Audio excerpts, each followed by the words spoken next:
On August 14, 2006, 17-year-old Aubrey Abrakasa Jr. was killed at the intersection of Grove and Baker Streets in San Francisco, and 20 years later, his case is still unsolved.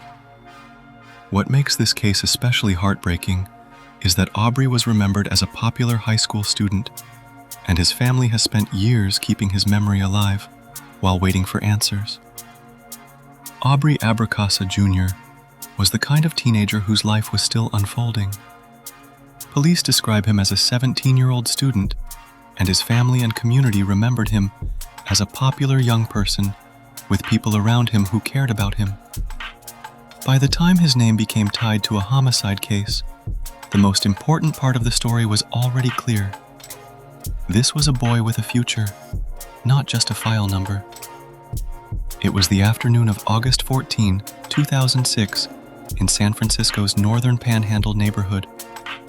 Aubrey Abrakasa Jr. was at the intersection of Grove and Baker Streets when everything changed. Police say he was shot multiple times, and later, reporting from his family, said he was hit by roughly 30 rounds. In another account, investigators said he was shot 12 times in the back. However the injuries are described, the outcome was the same. Aubrey was critically wounded in broad daylight. According to reporting on the case, Aubrey had been heading to work as a youth mentor across town when he reached the area near his home. At that intersection, he reportedly saw people he knew and noticed members of a rival gang approaching.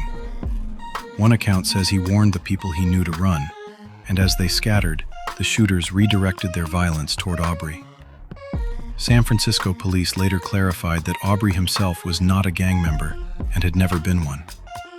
That distinction matters because it shows how quickly a young person can be caught in someone else's violence and become the one who pays the price. Aubrey was taken for emergency treatment, and his mother later said he spent 6 hours in surgery before he hemorrhaged and died. That detail changes the shape of the story. This was not a case that ended in an instant and disappeared into the night. It became a long vigil, a hospital room, a family waiting for a miracle that never came. What followed was a homicide investigation that never reached the point of an arrest. San Francisco police have continued to list the case as an open, cold case and have repeatedly sought the public's help. The department's case page states that Aubrey was killed at approximately 3 in the afternoon, while another SFPD notice gives the time as 3:14 p.m.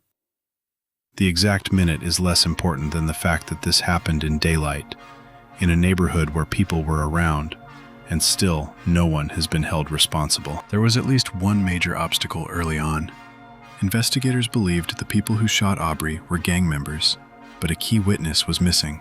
Former Mayor Gavin Newsom later said that he, police, the district attorney, and Aubrey's mother all knew who had done it, but that they were still missing a witness.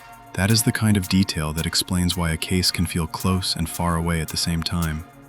There may be leads, names, and suspicions, but without the right witness or evidence that can stand in court, the case stalls. The case also seems to have carried a difficult public narrative for years. In 2020, San Francisco police issued a clarification after media coverage, stating that Aubrey was not and had never been a gang member, while confirming that their suspects were believed to be gang members. That kind of clarification suggests the family had to fight not only for justice, but also for how Aubrey was remembered. His mother, Paulette Brown, has repeatedly kept the case in public view, and the family has continued gathering at the site of the shooting to mark anniversaries and ask for answers. Over time, the case grew colder, not because it stopped mattering, but because no arrest was ever made. The SFPD still lists it among its homicides and cold cases, and the department continues to ask anyone with information to come forward.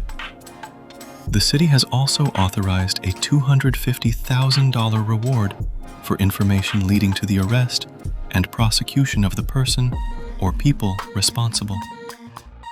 That reward is a sign of both urgency and frustration. After so many years, authorities still believe there may be information out there that could move the case forward.